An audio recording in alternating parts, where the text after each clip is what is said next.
আচ্ছা, প্রথমে কি করতে হয়? সিকোয়েন্স রেডি করতে হয়, তাই না? সিকোয়েন্স 1920/1000 বেশি। তো এইখানে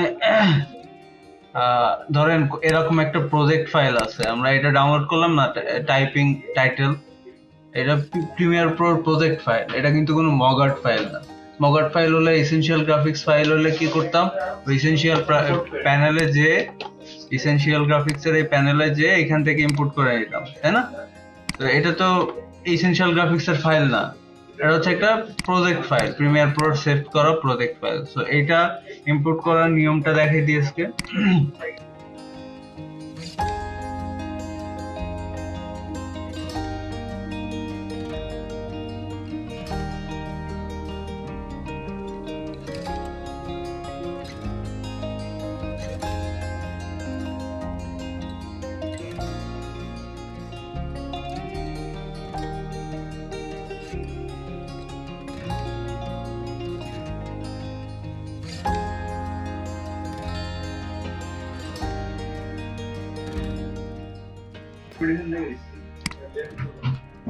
ওকে, তাহলে এটা এখানে কিভাবে প্রজেক্ট ফাইলটা আপলোড করতে হবে?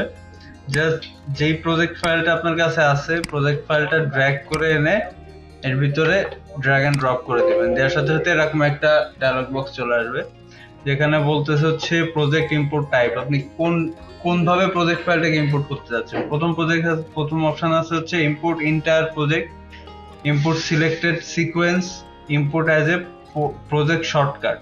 সো আমরা এখানে সবসময় ইম্পোর্ট এন্টায়ার প্রজেক্ট, প্রজেক্টের মধ্যে যা যা আছে আমরা সবকিছুই যাচ্ছি। মাঝে মধ্যে কোনো কিছু মিসিং হয়ে যায়, যদি আর কি শুধু সিকোয়েন্সটাই আমরা নেই, তাহলে দেখা গেল ফাইলটাই মিসিং আছে, বা যদি শর্টকাট বানাই তাহলে দেখা গেল ওই ফাইলটা ডিলিট হয়ে গেল, পরে যে আমরা এটা পাচ্ছি না।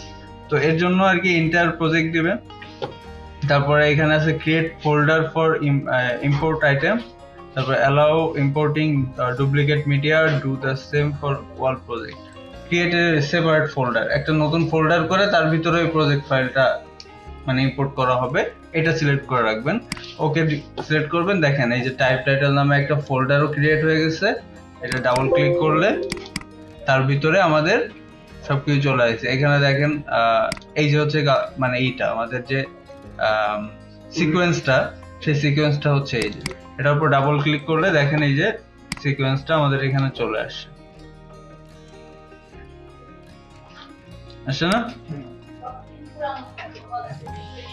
এই জিনিসটা এরা এইখানে করছে, আপনারা চাইলে আপনারাও করতে পারেন নিজে হাতে। এবার কিভাবে করতে হয় আমি সেটা দেখাবো, ঠিক আছে? কারণ হচ্ছে আপনাদের ডাউনলোড করা দেখাইলাম, ডাউনলোড করে কিভাবে ইউজ করতে হয় সেটা দেখাইলাম।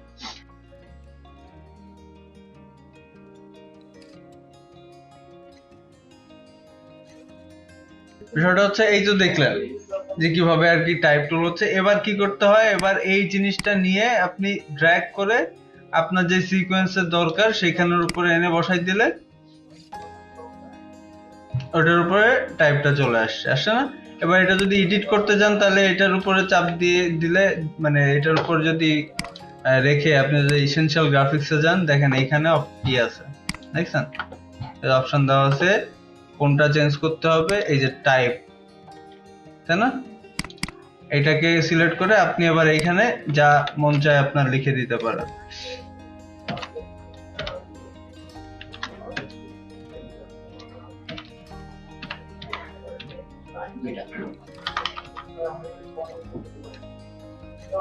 আচ্ছা, এখানে আমার নাম লিখে দিই।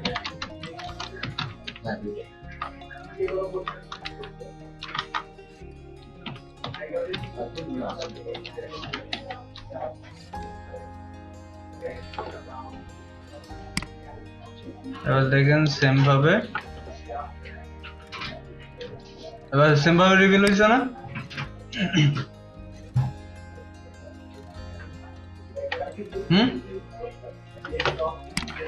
আচ্ছা, এরপরে কিছু অপশন এখানে অ্যাড করা আছে, দেখেন এরা কি কি অ্যাড করছে। ওয়েব লাইন, একটা লাইন অ্যাড করছে, যেটার কাজ কি আমরা এইভাবে দেখবো না, আমরা দেখবো একটা ইজি ওয়েতে দেখবো আমরা আরো।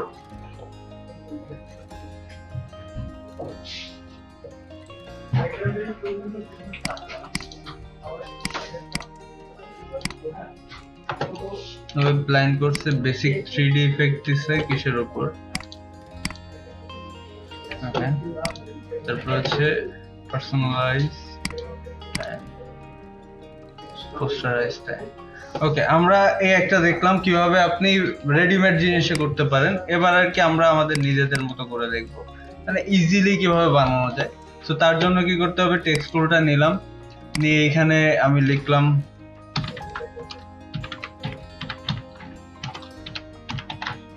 আমার নামটাই লিখে দিলাম এখানে, দিয়ে এটাকে সেন্টার অ্যালাইন করে দেই। এর যে সেন্টার পয়েন্টটা আছে, এই যে অ্যাঙ্কর পয়েন্টটা, এটা নিয়ে আমরা মাঝখানে রেখে দিলাম। রাখলেও চলে, না রাখলেও চলে, সমস্যা নেই।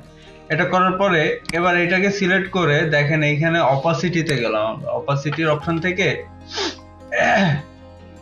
আমাদের অপাসিটির এখানে মাস্কের অপশন আছে, দেখছেন? সো আমরা একটা মাস্ক ক্রিয়েট করব। সো মাস্ক ক্রিয়েট করার পরে দেখেন এটা মাস্ক হয়ে গেছে। এবার আমরা এই মাস্কটাকে পুরোপুরি ভাবে লেফট সাইডে টেনে নিয়ে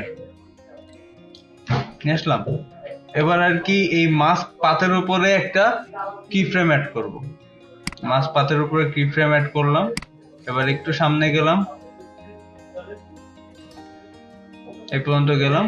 এবার এই মাস্ক পাতটা সিলেক্ট করা অবস্থায় এই যে অ্যাঙ্কর পয়েন্টটা, এইটা আর এইটা, এই দুইটা একসাথে সিলেক্ট করে আমরা এটাকে ড্র্যাগ করে, হ্যাঁ শিফট চেপে সিলেক্ট করতে হবে। প্রথমে ধরেন এটা যখন সিলেক্টেড থাকবে না, ডিসিলেক্টেড থাকবে, পরে যে যখন আর কি আপনারা মাস্কটা এখান থেকে সিলেক্ট করবেন তখন এইগুলো আর কি সিলেক্টেড থাকে না। সো আমি যখন আর কি এটাকে সিলেক্ট করলাম, করার পরে যদি আরেকটা সিলেক্ট করতে যাই, উপরেটা ডিসিলেক্ট হয়ে যাবে। সো শিফট প্রেস করে যদি একটা সিলেক্ট থাকা অবস্থায় আরেকটা সিলেক্ট করেন, দুইটা একসাথে সিলেক্টেড হবে। এবার কি করতে হবে, শিফট চাপা অবস্থায় এইখান থেকে মানে শিফট চেপে তো দুইটা সিলেক্ট করলেন, এবার যে কোনো একটা পয়েন্টে ক্লিক করে ধরবেন, ধরে শিফট প্রেস করবেন, ধরার পরে শিফট প্রেস করবেন, তারপর ড্র্যাগ করে যতদূর না এই লেখাটা রিভিল হচ্ছে ততদূর পর্যন্ত এটাকে টেনে নিয়ে আসবেন। এবার দেখেন,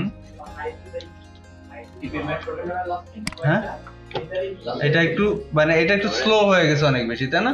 সো এটাকে ফাস্ট ফরওয়ার্ড করতে হলে পিছনের কি ফ্রেমটাকে আমরা যদি টেনে নিয়ে আসি কাছাকাছি,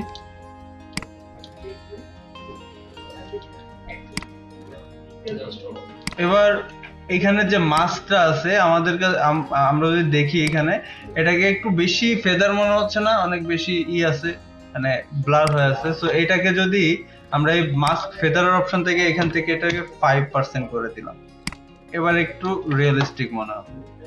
ঠিক আছে, ইজিলি করা গেছে, কোথাও থেকে ডাউনলোডও করা লাগে না। ঠিক আছে, এবার আর কি এর সাথে কি করতে হবে, একটা টাইপিং সাউন্ড ইফেক্ট অ্যাড করে দিতে হবে। তো টাইপিং সাউন্ড ইফেক্ট কোথায় পাওয়া যেতে পারে, গুগলে যে সার্চ করবেন,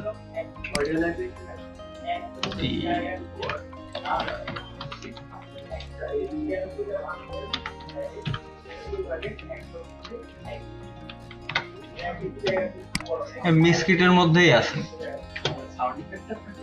হ্যাঁ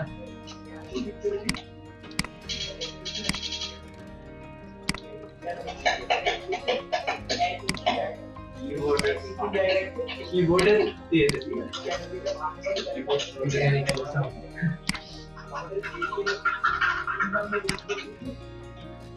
এটা দিয়ে দিই। সাউন্ড ইফেক্ট কিন্তু অনেক ইম্পর্টেন্ট একটা জিনিস। আপনার কি বলো এটাকে, অ্যাসেটস এর মধ্যে রাখবো না অডিওর মধ্যে?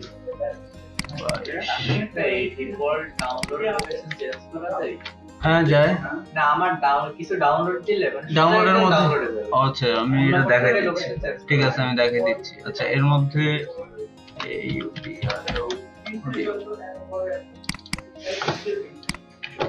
এই এখান থেকে সেটিংসে যাবেন,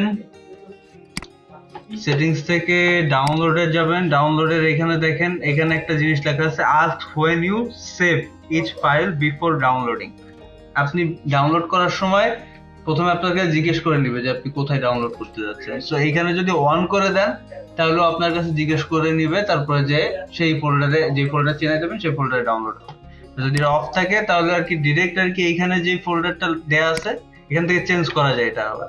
সো এখান থেকে যেটা দেওয়া আছে সেটাতে যে সেভ হয়ে যাবে, এটা চেক করে দিয়ে রাখবেন।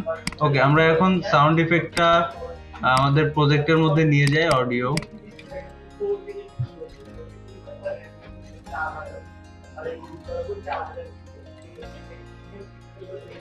ওকে, এখানে রাখলাম। এবার এটাকে এই অনুযায়ী রেখে দিই।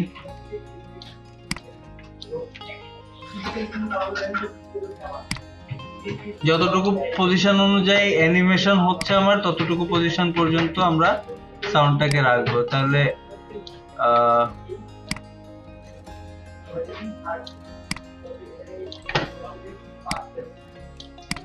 এটার অ্যানিমেশন কোন পর্যন্ত আছে? এই পর্যন্ত আছে, তাই না? তাহলে এটা ড্র্যাগ করে পর্যন্ত আনলাম।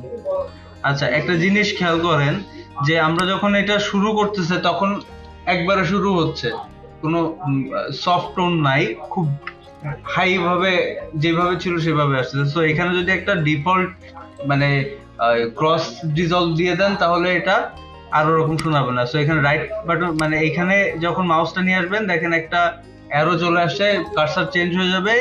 এই অবস্থায় এখানে একটা ক্লিক করবেন, লাল হয়ে গেলে রাইট বাটন ক্লিক করবেন ওই পজিশনে, দেখেন অ্যাপ্লাই ডিফল্ট ট্রানজিশন লেখা আসছে। এখান থেকে ডিফল্ট ট্রানজিশন দিয়ে দিলে একটা ক্রস ডিজলভের ট্রানজিশন চলে আসবে। এবার আর কি এটাকে ড্র্যাগ করে একদম মাথা পর্যন্ত অল্প একটু রাখবে।